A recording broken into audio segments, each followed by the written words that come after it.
it's really, is strategic philanthropy part of your client's estate planning? And I'm just telling you, the answer is no, it's not. As you'll see, most people will give money to somebody who's, wants to be sponsored because they're riding their bike to Barrie, Ontario to conquer cancer for the Princess Margaret Hospital Foundation.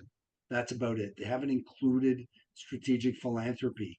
And we're going to talk about why that's really important with some initiatives like things like willpower and whatever as we go along.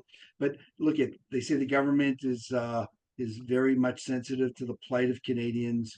And with all the tax changes, they're now introducing a new one-page simplified tax return with one question: how much did you make? Send it to us. Now we joke around with that all the time, but we know that it's true. So let's just talk about big picture, what's happening in the world, um, and it'll help position what we're going to talk about going forward. First thing is, and by the way, these words in this presentation, this is stuff that I'm sure a number of you are thinking in your mind: who can I show this to? Who can I show part of it to? How can, so whatever we're going to be speaking about, this is recorded. You can play it again and again, but come up with your own language with these words. But the first thing is, taxes are going up. It's not a question of if, it's a question of when. The inclusion rate for capital gains just went up in June to 66.6%. That means in the past, where if you were fortunate to have gains in your private equity or your investment real estate portfolio or your stock portfolio, and you had gains, you used to share 26% of the wins, the gains, with the government. Now it's 37%. And corporately, it's 37% from day one, but personally, it's only 37% after $250,000. So I'm sure you all know that, but it's really important to know that there's going to be a tax on principal residences, a tax on inheritance, a tax on wealth tax.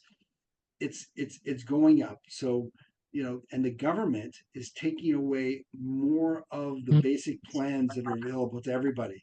They took away non-CCPCs, non-jurisdictional Canadian-owned corporations. They take away surplus stripping. They've taken away so much, and we happen to know something and have something that nobody knows about. And if we position it properly, we're going to be able to fill in all those gaps. So that's number one: taxes going up. Number two, there's been zero or very little planning done by our clients. I'm dealing with a billionaire family where they don't have wills in place. Wills, like, don't, that's not the exception, that's the norm.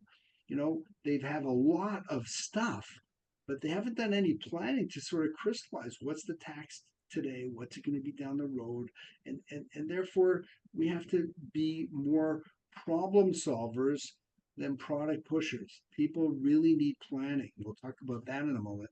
But there's also an issue with regards to your clients, their legacy.